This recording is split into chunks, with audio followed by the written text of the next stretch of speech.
அர்ஜுன் மொட்டை மாடியில் நிலவொளியில் யாழினியுடன் நின்று கொண்டிருந்தான்.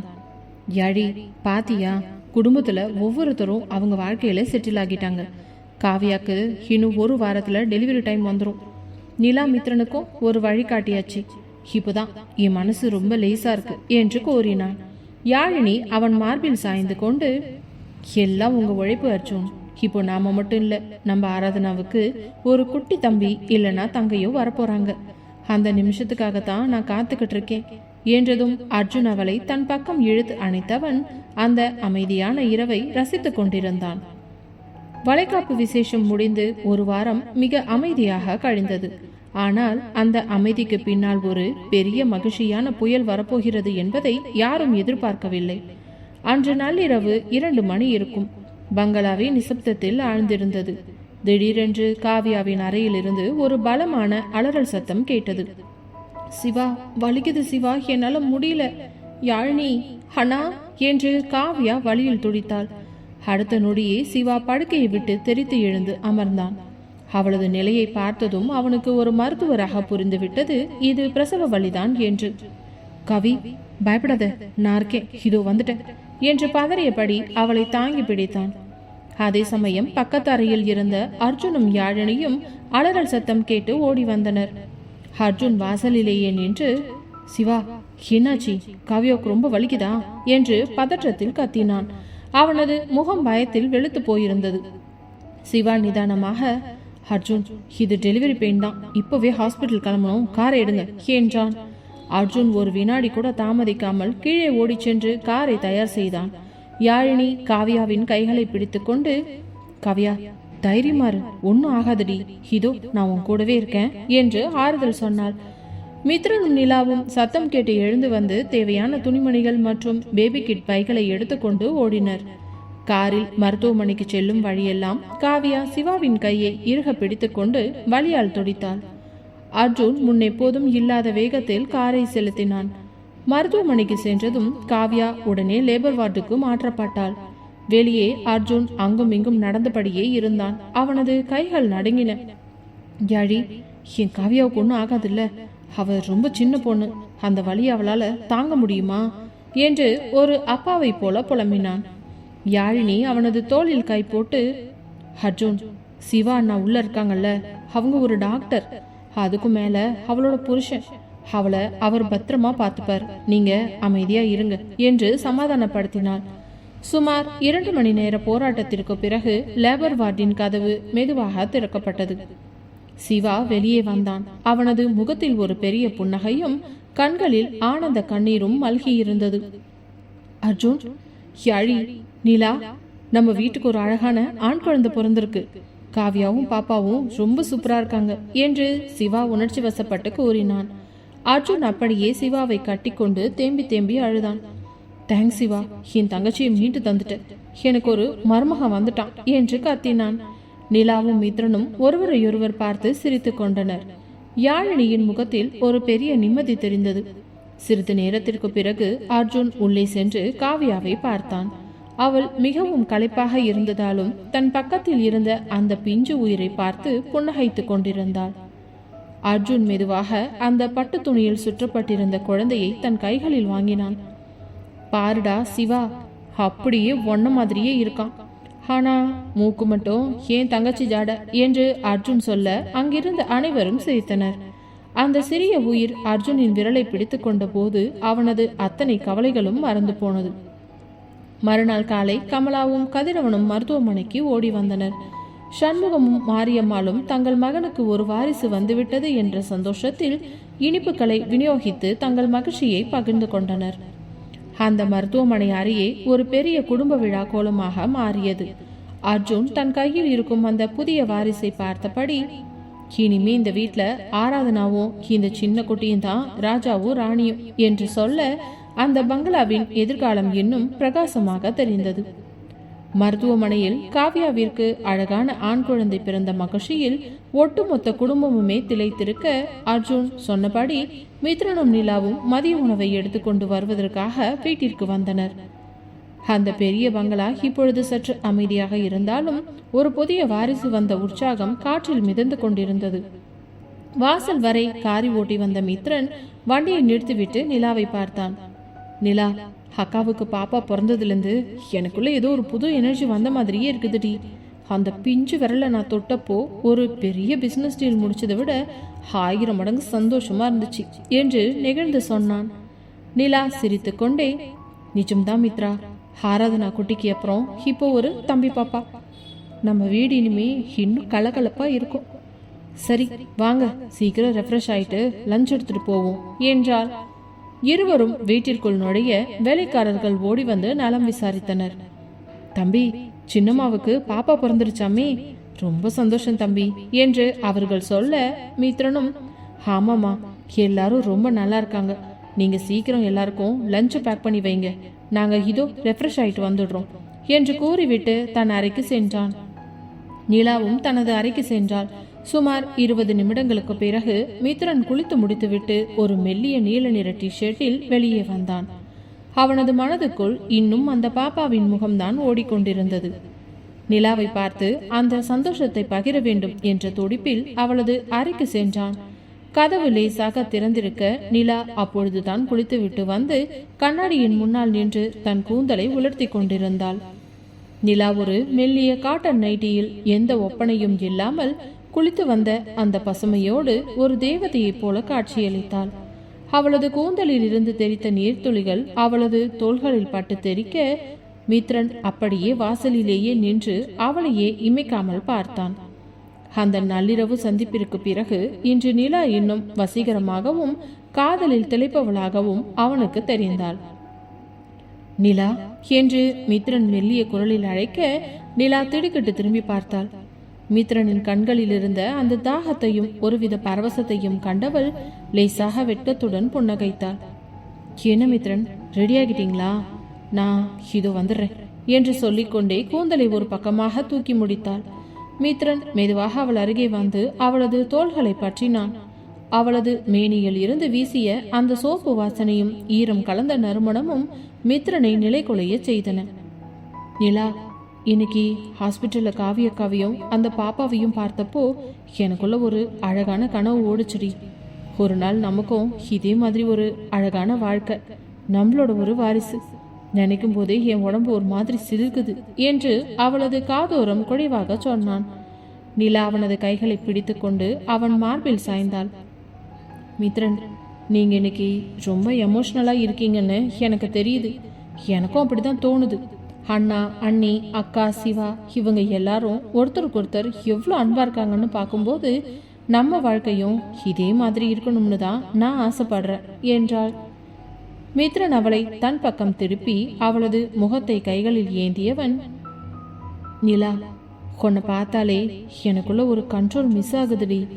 இன்னைக்கு அந்த பாப்பா பிறந்த அதிர்ஷ்டமா என்னன்னு தெரியல. எனக்கு உன்னை இன்னும் அதிகமா நேசிக்கணும் போல இருக்கு என்று அவளது நெற்றியில் ஒரு நீண்ட முத்தத்தை பதித்தான். நிலா கண்களை மூடி அந்த ஸ்பரிசத்தை ரசித்தாள். மித்ரனின் இதழ்கள் மெதுவாக அவளது கன்னங்களை வருடி அவளது இதழ்களுக்கு அருகில் வந்தன. அந்த அறையின் அமைதி அவர்களின் மூச்சுக்காற்றின் வேகத்தை அதிகப்படுத்தியது.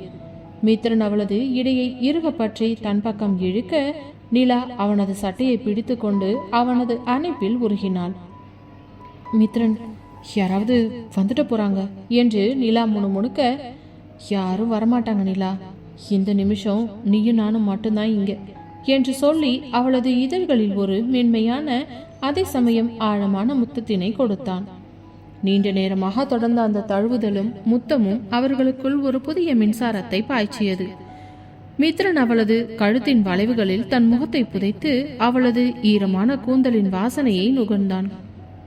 நிலா, நீ என் உயிரடி, உன்னை எப்பவும் நான் இதே மாதிரி பத்திரமா பார்த்துப்பேன் என்று உணர்ச்சி வசப்பட்டு சொல்ல நிலா அவனது தோளில் தலை சாய்த்து, எனக்கு தெரியும் மித்ரா, உங்க அன்பு மேல எனக்கு முழு நம்பிக்கை இருக்கு. ஆனா இப்போ நம்ம கிளம்பணும், அண்ணா அங்க வெயிட் பண்ணுவாரு என்று அவனை தன்னிடமிருந்து மெதுவாக விலக்கினாள். மித்ரன் சிரித்து கொண்டே அவளை மூக்கை தொட்டு, சரி சரி, பிசினஸ்ல மட்டுமில்ல ரொமான்ஸ்லயும் நீதான் என் பார்ட்னர், சீக்கிரம் கிளம்பு, லஞ்ச் பேக் பண்ணி வச்சிருப்பாங்க என்று சொல்லிவிட்டு வெளியே வந்தான்.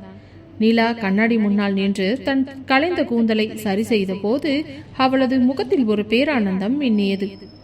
மித்ரனின் காதலும் அந்த குட்டி பாப்பாவின் வருகையும் அவர்களது உறவை அடுத்த கட்டத்திற்கு மிக அழகாக நகர்த்தி கொண்டு போவதை அவளால் உணர முடிந்தது.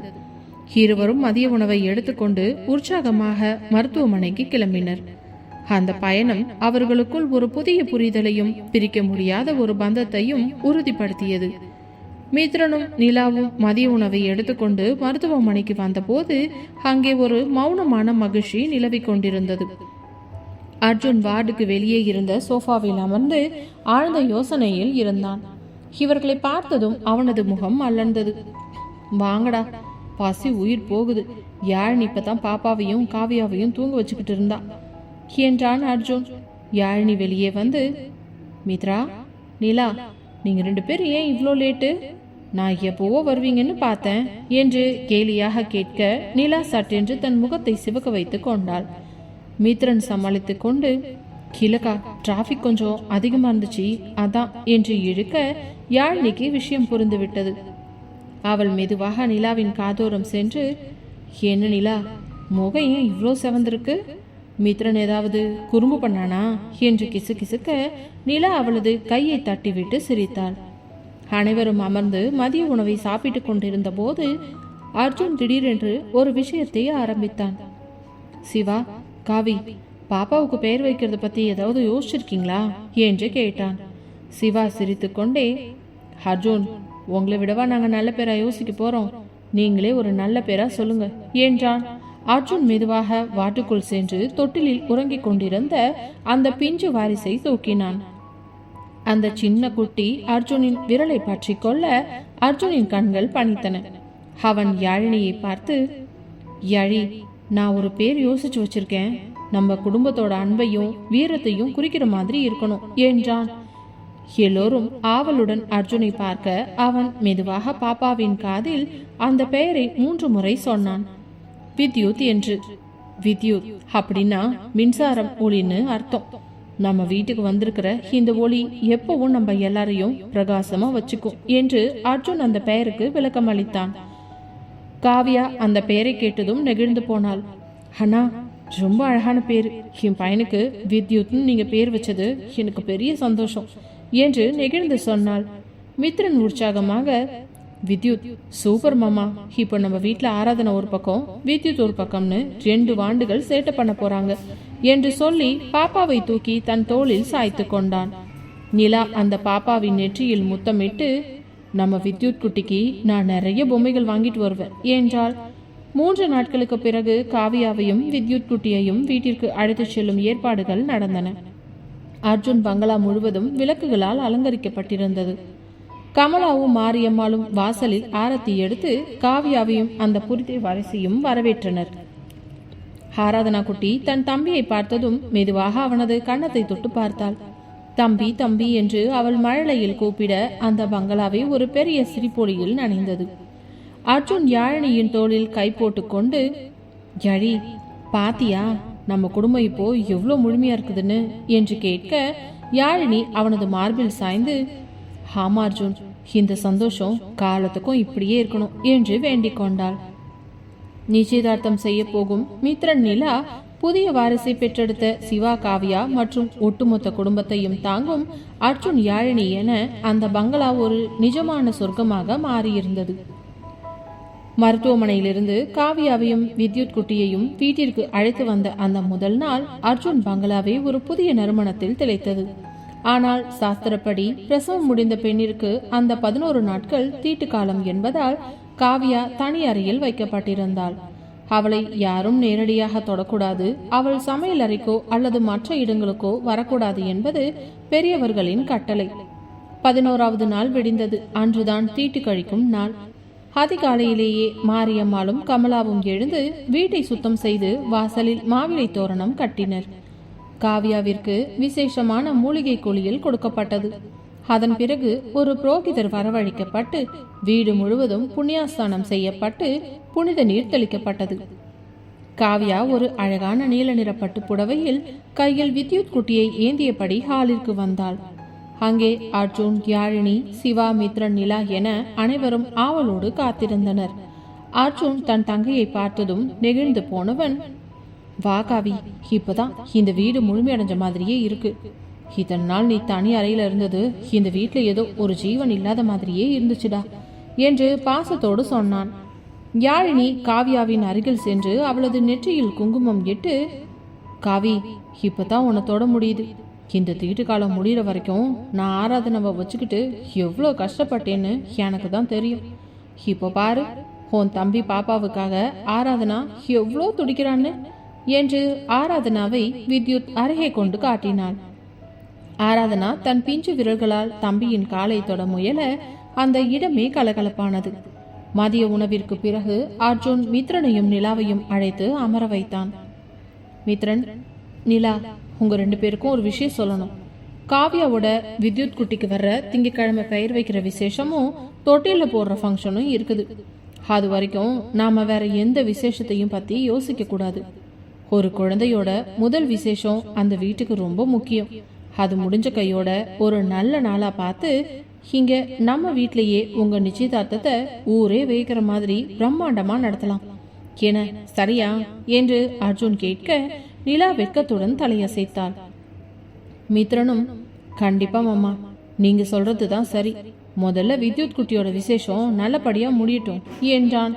திங்கட்கிழமை காலை வந்தது. பெயர் சூட்டும் விழா என்பதால் அர்ஜுன் பங்களா பூக்களால் ஒரு நந்தவனம் போல அலங்கரிக்கப்பட்டிருந்தது. ஹாலின் நடுவே ஒரு பிரம்மாண்டமான வெள்ளி கம்பி இழைத்த தேக்கு மரத்தொட்டில் வைக்கப்பட்டிருந்தது. யாழினியும் நிலாவும் சேர்ந்து அந்த தொட்டிலை மல்லிகை பூக்களாலும் பட்டு குஞ்சலங்களாலும் அலங்கரித்திருந்தனர். சண்முகமும் கதிரவனும் பட்டு வேட்டி பட்டு சட்டையில் கம்பீரமாக அங்கு அமர்ந்திருந்தனர். உறவினர்கள் அனைவரும் ஒருவராக வரத் தொடங்க சிவா தன் பட்டு வேட்டியை கட்டிக்கொண்டு வித்யுத் குட்டியை தூக்கி கொண்டு வந்து அர்ஜுன் முன்னாடி நின்றான். அர்ஜுன், மாமா முறையில நீ தாண்டா குழந்தைய தொட்டில போடணும் என்று சிவா சொல்ல அர்ஜுனின் கண்கள் கலங்கின. அர்ஜுன் மெதுவாக வித்யுத் குட்டியை வாங்கி அந்த பட்டு மெத்தை விரித்த தொட்டிலில் கிடத்தினான். ஹாலிலே கிருஷ்ண மாதிரியே இருக்காண்டா என் மருமகன் என்று சொல்லி தொட்டிலை மெதுவாக ஆட்டினான். பின்னர் அர்ஜுன் முன்னிலையில் காவ்யா மற்றும் சிவா முன்னிலையில் வித்யுத் குட்டியின் காதில் அர்ஜுன் மெதுவாக வித்யுத் வித்யுத் வித்யுத் என்று 3 முறை சொன்னான். இதை கேட்டுக்கொண்டிருந்த நிலா, வித்யுத் பேரு எவ்வளவு கெத்தா இருக்குல்ல மித்ரன் என்று கேட்க மித்ரன் அவளது காதோறும் குழிவாக, பேரு மட்டும் இல்ல நிலா, அடுத்து நம்ம நிச்சயதார்த்தத்துல நாம பண்ண போற அலப்பறையை விட இது ஒன்றும் இல்லை. பாரு, மாமா நமக்கு எப்படிப்பட்ட ஒரு விசேஷத்தை ஏற்பாடு பண்றாருன்னு என்று கூறினான். பெயர் சூட்டிய பிறகு மாரியம்மாள் ஒரு பெரிய தாம்பூலத்தட்டை எடுத்து வந்து, பெரியவங்க எல்லாரும் ஆசீர்வாதம் பண்ணுங்க என்றார். கதிரவன் அப்பா தன் பேரனின் நெற்றியில் திருநீர் இட்டு, நல்லா இருக்கண்ணு, உன் பெரியப்பா மாதிரி நீயும் இந்த தொழிலையும் குடும்பத்தையும் தாங்கணும் என்று ஆசீர்வதித்தார். மதியம் ஒரு பிரம்மாண்ட விருந்து நடைபெற்றது. அர்ஜுன் ஒவ்வொரு விருந்தினரையும் தனிப்பட்ட முறையில் கவனித்து உபசரித்தான். விருந்து முடிந்து அனைவரும் சென்ற பிறகு மாலை நேரத்தில் குடும்பத்தினர் மட்டும் தோட்டத்தில் அமர்ந்திருந்தனர். அர்ஜுன் யாழினியின் கையை பற்றி கொண்டு, யாழி, ஒரு வழியா நம்ம வித்யுத் குட்டிக்கு ஒரு நல்ல அடையாளத்தை கொடுத்தாச்சு. காவியாவோட முகத்துல இப்பதான் ஒரு நிம்மதியே தெரியுது என்றான். யாழினி புன்னகைத்து, ஆமா அர்ஜுன், இப்போ அடுத்த கட்டமா நம்ம பார்க்க வேண்டியது நிலா மித்ரன் நிச்சயதார்த்தம் தான். இதுக்கப்புறம் தான் அவங்களுக்கு தூக்கமே வரும் என்று நிலாவை பார்த்து சிரித்தாள். நிலா வெட்டத்துடன், அனி, நீங்க வேற ஏன் கிண்டல் பண்றீங்க என்று சொல்ல மித்ரன் குறுக்கிட்டு, அக்கா சொல்றது உண்மைதான். அர்ஜுன் மாமா எப்போ அந்த தேதியை சொல்லுவாருன்னு நான் கேலண்டரையே பார்த்துக்கிட்டு இருக்கேன் என்று சொன்னதும் அங்கே ஒரு சிரிப்பொலி எழுந்தது. அர்ஜுன் தீவிரமாக சொன்னான், நாளைக்கு காலையிலேயே புரோகிதரை வர சொல்றேன். வர்ற வளர்பிலையிலேயே ஒரு நல்ல சுப முகூர்த்த நாளாவே மித்ர நிலா நிச்சயதார்த்தத்தை குறிச்சிடலாம். இது நம்ம வீட்டு விசேஷம். எந்தவித குறையும் இல்லாம நம்ம பிசினஸ் பார்ட்னர்ஸ் எல்லாரும் பார்த்து மிரண்டு போற மாதிரி இருக்கணும். அர்ஜுனின் அந்த வார்த்தைகள் அந்த பங்களாவிற்கு ஒரு புதிய உற்சாகத்தை கொடுத்தது. ஒரு பக்கம் வித்யுத் குட்டியின் மழலை சிரிப்பு, மறுபக்கம் ஒரு புதிய பந்தத்திற்கான ஏற்பாடுகள் என அந்த வீடு ஒரு சொர்க்கமாகவே காட்சியளித்தது. வித்யுத் பிறந்த பிறகு நடந்த அந்த பெயர் சூட்டும் விழா ஒரு வழியாக முடிவடைய அர்ஜுன் பங்களாவில் அடுத்த கொண்டாட்டத்திற்கான வேகம் எடுக்க தொடங்கியது. மறுநாள் காலை அர்ஜுன் ஒரு புரோகிதரை வரவழைத்து மித்ரன் மற்றும் நிலாவின் ஜாதகங்களை ஆய்வு செய்ய சொன்னான். கதிரவன், சண்முகம், கமலா மற்றும் மாரியம்மாள் ஆகியோரும் அங்கே அமர்ந்திருந்தனர். புரோகிதர் கணக்குகளை போட்டு பார்த்துவிட்டு, அடுத்த வாரம் வியாழக்கிழமை காலையில ஒரு அற்புதமான சுப முகூர்த்தம் இருக்குது. அன்னைய தினம் மித்ரன் மற்றும் நிலாவிற்கு நிச்சயதார்த்தம் செய்ய மிகச்சிறந்த நாள் என்று தேதியை குறித்து கொடுத்தார். அர்ஜுன் அந்த தேதியை ஒரு காகிதத்தில் குறித்து கொண்டு, சரி, இப்பவே மண்டபத்துக்கு பதிலு நம்ம வீட்லேயே அந்த பிரம்மாண்ட மேடையை அமைக்க சொல்லலாம். நிலா, மித்ரன், நீங்க 2 பேரும் ரெடியாகுங்க. இன்னைக்கு நாம பெரிய ஜவுளி கடைக்கு போய் ட்ரெஸ் எடுக்க போறோம் என்று கூறினான். மதியம் சுமார் 3 மணி அளவில் 2 கார்களில் அனைவரும் கிளம்பினர். முதல் காரில் அர்ஜுன், யாழினி மற்றும் ஆராதனா குட்டி செல்ல, 2வது காரில் மித்ரன் மற்றும் நிலா சென்றனர். சென்னையின் ஒரு மிகப்பெரிய ஜவுளி மாளிகையின் முன் கார்கள் நின்றன. அவர்கள் உள்ளே நுழைந்ததும் கடையின் உரிமையாளர் ஓடி வந்து அர்ஜுனை வரவேற்றார். வாங்க சார், உங்க வீட்டு விசேஷம்னா எங்களுக்கு அது ஒரு கௌரவம். நிலா மேடமுக்கு தேவையான ஸ்பெஷல் டிசைனர் சாரீஸ் எல்லாம் தனியா எடுத்து வச்சிருக்கோம் என்றார். அனைவரும் அந்த விஐபி அறைக்கு சென்றனர். அங்கே நிலாவிற்கான 100கணக்கான பட்டுப்புடவைகள் அடுக்கப்பட்டிருந்தன. நிலா ஒவ்வொன்றாக பார்த்து கொண்டிருக்க மித்ரன் அவளது காதோரம் குனிந்து, நிலா, உனக்கு அந்த அடர் பச்சை நிற புடவை ரொம்ப நல்லா இருக்கும்னு தோணுது. அதுல உன்னை பார்த்தா அப்படியே ஒரு மகாலட்சுமி மாதிரி இருப்ப என்று ரகசியமாக சொன்னான். நிலா அவனை முறைத்து பார்த்துவிட்டு, மித்ரன், அமைதியா இருங்க, அர்ஜுன் அண்ணாவும் யாழினி அண்ணியும் பார்த்தா கிண்டல் பண்ணுவாங்க என்று மெதுவான குரலில் சொன்னாள். அர்ஜுன் யாழினியை பார்த்து, யாழி, நிலாவுக்கு எது பொருத்தமா இருக்கும்னு நீ தான் சொல்லணும். உன்னோட டேஸ்ட் எனக்கு தெரியும்ல என்றான். யாழினி ஒரு மெல்லிய தங்க நிற வேலைப்பாடுகள் கொண்ட புடவையை எடுத்து நிலாவின் தோளில் வைத்து பார்த்தாள். அர்ஜுன், இது நிலாவுக்கு ரொம்ப ராயலா இருக்கு. ஆனா நிலாவோட நேரத்துக்கு அந்த மெரூன் கலர் இன்னும் எடுப்பா இருக்கும் என்றாள் யாழினி. சிவா மற்றும் காவியா வீட்டில் வித்யுத் குட்டியை பார்த்து கொள்வதற்காக தங்கிவிட்டதால் நிலா அடிக்கடி காவியாவிற்கு போன் செய்து ஒவ்வொரு புடவையையும் வீடியோ காலில் காட்டினாள். அக்கா, இது எப்படி இருக்கு? இதுல ஒர்க் கொஞ்சம் அதிகமா இருக்கா என்று நிலா கேட்க, காவியா அங்கிருந்தே கமெண்ட் கொடுத்தாள். நிலா, அந்த பார்டர் பெருசா இருக்கிற புடவையை எடு, அதுதான் நிச்சயதார்த்தத்துக்கு கெத்தா இருக்கும் என்றாள் காவியா. இதற்கிடையில் மித்ரன் தனக்கான ஷெர்வானியை தேடினான். அர்ஜுன் அவனுக்கு உதவி செய்தான். மித்ரா, நிலா மெரூன் கலர்ல எடுக்கிறானா, நீ அதுக்கு மேட்சா கோல்டன் கலர்ல ஒரு ஷெர்வானி போடு. அப்பதான் ஸ்டேஜ்ல உங்க 2 பேர் ஜோடி பொருத்தமும் சூப்பரா இருக்கும் என்று அர்ஜுன் சொல்ல, மித்ரன் அதை சிரித்துக் கொண்டே ஏற்றுக்கொண்டான். ஒரு கட்டத்தில் நிலா ட்ரையல் ரூமிற்கு சென்று ஒரு புடவையை உடுத்தி பார்த்துவிட்டு வெளியே வந்தாள். அவளை பார்த்ததும் மித்ரனின் கண்கள் அப்படியே நிலைத்து நின்றன. நிலா, நிஜமாவே நீயா இது? உன்னை பார்க்கவே ஒரு மாதிரி இருக்கு என்று மித்ரன் உணர்ச்சி வசப்பட்டு சொல்ல, நிலா வெட்கத்தில் தலை குனிந்து கொண்டாள். அர்ஜுன் மித்ரனின் தோளில் தட்டி, என்னடா மித்ரா, இப்பவே இப்படி பார்த்தா நிச்சயதார்த்த அன்னைக்கு என்ன பண்ணுவ என்று கிண்டல் செய்ய, அங்கிருந்த கதிரவன் மற்றும் சண்முகம் சிரித்து விட்டனர். கமலா மற்றும் மாரியம்மாள் ஆகியோரும் தங்களுக்கு தேவையான புடவைகளை தேர்வு செய்தனர். அர்ஜுன் அனைவருக்கும் சேர்த்து ஒரு பெரிய பில் தொகையை கட்டிவிட்டு, சரி, இப்போ நேரா ஒரு நல்ல ஜுவல்லரிக்கு போறோம். நிலாவுக்கு ஒரு வயல நெக்லஸும் மித்ரனுக்கு ஒரு நல்ல தங்க செயினும் எடுக்கணும் என்றான். ஜுவல்லரிக்கு சென்ற போது நிலாவிற்கு வைரங்கள் இழைத்த ஒரு நுணுக்கமான நெக்லஸை அர்ஜுன் தேர்வு செய்தான்.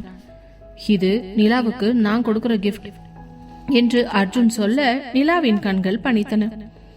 அண்ணா, எதுக்கு இவ்வளோ விலை உயர்ந்தது என்று அவள் கேட்க, அர்ஜுன் அவளது தலையை வருடி, நிலா, நீ எங்க வீட்டு பொண்ணு, உனக்கு இதை விட பெருசா எதையும் நான் செய்ய முடியாது என்றான்.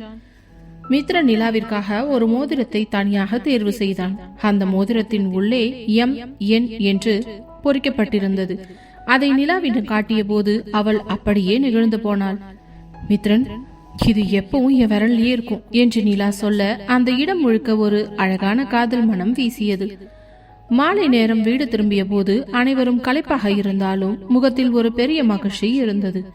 அர்ஜுன் பங்களாவின் வரவேற்பறையில் அமர்ந்து, நாளையிலிருந்து டெக்கரேஷனுக்கு ஆளுங்க வருவாங்க, வீட்டுல ஒவ்வொரு மூலையும் ஜொலிக்கணும். மாமா, நீங்க கேட்டரிங் விஷயத்த கவனிச்சுக்கோங்க. அங்கிள், நீங்க கெஸ்டோட லிஸ்ட் ஒரு தடவை சரி பாருங்க என்று வேலைகளை பிரித்து கொடுத்தான். யாழினி ஆராதனா குட்டியை தூக்கி கொண்டு அர்ஜுன் வித்யுத் குட்டிக்கும் நிலாவுக்கும் மேட்சாகிற மாதிரி ஒரு சின்ன ட்ரெஸ் எடுத்திருக்கேன், அன்னைக்கு அவனும் ஹீரோ மாதிரி வரணும் இல்ல என்று சொல்ல அர்ஜுன் அவளை அணைத்து கொண்டு, எல்லாமே சரியா நடக்கும் யாழி, என் தங்கச்சியோட நிச்சயதார்த்தம் நம்ம பிசினஸ் உலகமே பேசப்படணும் என்றான். நிச்சயதார்த்தத்திற்கான அந்த பிரம்மாண்டமான ஏற்பாடு ஒரு புறம், நிலாவின் மித்ரன் வளர்த்து வரும் காதல் ஒரு புறம் என அர்ஜுன் பங்களா ஒரு நிஜமான சொர்க்கமாக சொல்லித்துக் கொண்டிருந்தது. நிச்சயதார்த்த நாள் விடிந்தது. அர்ஜுன் பங்களா அன்று ஒரு சொர்க்கலோகமாகவே காட்சியளிக்க, வீட்டின் முகப்பிலிருந்து தோட்டம் வரை பல்லாரைக்கணக்கான நறுமணம் மிக்க வெண்மையான மல்லிகை பூக்களாலும் வெளிநாட்டு ரோஜாக்களாலும் அலங்கரிக்கப்பட்டிருந்தன. வாயிலில் கட்டப்பட்டிருந்த அந்த பிரம்மாண்ட பன்னீர் சும்புகளில் இருந்து கமகமவென்று வாசம் வீசிக் கொண்டிருக்க, நாதஸ்வர இசை மெல்லியதாக காற்றில் மிதந்து வந்தது. அர்ஜுன் அதிகாலையிலேயே எழுந்து அனைத்து ஏற்பாடுகளையும் முன்னின்று கவனித்தான். பட்டு வேட்டி சட்டையில் அவன் ஒரு ராஜவம்சத்து வாரிசு போலவே காட்சியளித்தான். யாழினி ஒரு அழகான இளஞ்சிவப்பு நிற பட்டு புடவையில் ஆராதனா குட்டியை தூக்கி கொண்டு அங்கும் இங்கும் ஓடி வேலைகளை கவனித்தாள். கதிரவன் மற்றும் சண்முகம் இருவரும் வந்திருந்த முக்கிய பிசினஸ் விஐபிகளை வரவேற்று அமர வைத்தனர். காவ்யா மற்றும் சிவா இருவரும் வித்யுத் குட்டியை ஒரு பட்டு துணியில் சுருட்டி தூக்கி கொண்டு மேடைக்கு வந்தனர். வித்யுத் குட்டிக்கு ஒரு குட்டி பட்டு வேட்டி கட்டி இருந்தது. எல்லோரையும் கவர காவ்யா தன் தங்கை நிலாவின் அறையை நோக்கி நடந்தாள். அங்கே நிலா ஒரு பேரழகியாக தயாராகி கொண்டிருந்தாள். அந்த மெரூன் நிற பட்டு புடவை, வைர நெக்லஸ் மற்றும் தலையில் சூடியிருந்த மல்லிகை சரம் அவளை ஒரு தேவலோக பெண்ணாகவே காட்டியது. நிலா, அப்படியே ஏன் கண்ணே பற்றும் போல இருக்குதுடி, மித்ரன் இன்னைக்கு உன்னை பார்த்தா அப்படியே உறைஞ்சு போயிடுவான் என்று காவியா கிண்டல் செய்ய, நிலா வெட்கத்துடன் கண்ணாடியில் தன் பிம்பத்தை பார்த்தாள். மறுபுறம் மித்ரன் அந்த தங்க நிற ஷெர்வானியில் மிக கம்பீரமாக தயாராகி கொண்டிருந்தான். அர்ஜுன் அவன் அருகே வந்து, மித்ரா, இன்னைக்கு நீ ஒரு பெரிய பொறுப்பை ஏத்துக்க போற. நிலா என் செல்ல தங்கச்சி, அவளை நீ கண்ணுல வச்சு பார்த்து பண்ணு, எனக்கு தெரியும் என்று அவளது தோளில் தட்டி கொடுத்தான். மித்ரனும் அர்ஜுனின் கைகளை பற்றி கொண்டு, கண்டிப்பா மாமா, என் உயிர் இருக்கிற வரைக்கும் நிலாவை எந்த குறையும் இல்லாம பார்த்துப்பேன் என்று உறுதியளித்தான். சுப முகூர்த்த நேரம் நெருங்கியது. மேடையின் நடுவே ஒரு பிரம்மாண்டமான பூ அலங்காரத்தின் கீழ் மித்ரனும் நிலாவும் வந்து அமர்ந்தனர். ஆயிரக்கணக்கான கேமராக்கள் மின்னின. அர்ஜுன் மேடைக்கு வந்து மைக்கை பிடித்தவன், எல்லாருக்கும் வணக்கம். இன்னைக்கு என் தங்க நிலாவுக்கும் என் மச்சான் மித்ரனுக்கும் நிச்சயதார்த்தம். இது வெறும் 2 பேரோட பந்தம் மட்டும் இல்ல, எங்க 2 குடும்பத்தோட சங்கமம். இப்போ நிலாவுக்கும் மித்ரனுக்கும் ஒரு ஸ்பெஷல் கிஃப்ட் நான் வச்சிருக்கேன் என்று அர்ஜுன் சொன்னதும் அனைவரும் ஆவலுடன் பார்த்தனர். அர்ஜுன் ஒரு பெரிய கவரை கையில் ஏந்தி, இந்த நிச்சயதார்த்த பரிசா நம்ம கம்பெனியோட ஒரு புது கிளைக்கு நிலா மித்ரன் ஆர்கானிக்ஸ்னு பேர் வச்சு அதோட முழு பொறுப்பையும் இவங்க 2 பேர்கிட்டயே ஒப்படைக்கிறேன். இதுதான் என்னோட சர்ப்ரைஸ் என்றான். அரங்கமே கைத்தட்டலால் அதிர்ந்தது. நிலா உணர்ச்சி வசப்பட்டு அர்ஜுனை ஓடி வந்து கட்டிக்கொண்டாள். அர்ஜுன் பங்களாவின் அந்த பிரம்மாண்ட ஹால் பெரியவர்களின் ஆசீர்வாதங்களோடு ஒரு பக்கம் அமைதியாக இருந்தாலும், மறுபக்கம் நிலா மற்றும் மித்ரனின் கல்லூரி நண்பர்கள் உள்ளே நுழைந்ததும் அந்த இடமே ஒரு அதிரடி திருவிழாவாக மாறியது. சுமார் 30க்கும் மேற்பட்ட கல்லூரி நண்பர்கள் ஏய் மித்ரா, நிலா என்று கத்திக்கொண்டே உள்ளே வந்தனர். மித்ரனின் நெருங்கிய நண்பன் ராகுல் கூடவே விகாஸ், ஸ்வேதா மற்றும் பிரியா என ஒரு பெரிய கூட்டமே மேடையை நோக்கி ஓடி வந்தது. என்னடா மித்ரா, காலேஜ்ல நாங்க வெறும் ஃப்ரெண்ட்ஸ்னு சொல்லி எங்களை நம்ப வச்சிட்டீங்களேடா, இப்போ பார்த்தா இப்படி ஒரு பிரம்மாண்டமான மேடையில ஜோடியா வந்து நிக்கிறீங்க, இது நியாயமா என்று ராகுல் மைக்கை பிடித்து கேட்க, அங்கிருந்த விருந்தினர்கள் அனைவரும் சிரிக்க தொடங்கினர். நிலா வெட்கத்தில் சிவந்து யாழினியின் பின்னால் ஒளிந்து கொள்ள, ஸ்வேதா அவளை எடுத்து வந்து, ஏய் நிலா, இந்த மெரூன் புடவையில நீ ஹீரோயின் மாதிரி இருக்கடி, ஆனா காலேஜ் கேன்டீன்ல மித்ரன் உனக்காக எக்ஸ்ட்ரா சமோசா வாங்கி தந்தப்பவே எங்களுக்கு டவுட் வந்துடுச்சு தெரியுமா என்று வம்புக்கு இழுத்தாள். மித்ரன் அந்த தங்க நிற ஷெர்வானியில் கம்பீரமாக இருந்தாலும் தன் நண்பர்களின் கேலிக்கு பதில் சொல்ல முடியாமல் திணறினான். டே ராகுல், சும்மா இருடா, அர்ஜுன் மாமா முன்னாடி எதையாவது ஒளறி கொட்டாத என்று அவன் கெஞ்ச, அர்ஜுனும் சிரித்து கொண்டே, பரவாயில்ல மித்ரா, உங்க ஃப்ரெண்ட்ஸு பேசட்டும், காலேஜ் லைஃப்ல இதெல்லாம் இருந்தா தான் ஜாலியா இருக்கும் என்று அவர்களுக்கு ஊக்கம் கொடுத்தான். உடனே விகாஸ் ஒரு கிஃப்ட் பாக்கை எடுத்து நீட்டினான். இது எங்க காலேஜ் கேங் சார்பா உங்களுக்கு ஒரு சின்ன பரிசு. ஆனா ஒரு கண்டிஷன், இத இப்பவே இங்கேயே எல்லார் முன்னாடியும் பிரிக்கணும் என்றான். மித்ரன் அதை திறந்த போது உள்ளே அவர்கள் கல்லூரியில் சேர்ந்த முதல் நாளில் எடுத்த ஒரு குரூப் போட்டோவும் அதில் மித்ரன் நிலாவை திருட்டுத்தனமாக பார்க்கும் ஒரு புகைப்படத்தையும் அழகாக ஃப்ரேம் செய்து வைத்திருந்தனர். பாத்தீங்களா அர்ஜுன் சார், அன்னைக்கே ஆரம்பிச்சுட்டான் இந்த மித்ரன் என்று ராகுல் போட்டு கொடுக்க அர்ஜுனும் சிவாவும் ஒருவரையொருவர் பார்த்து சிரித்தனர்.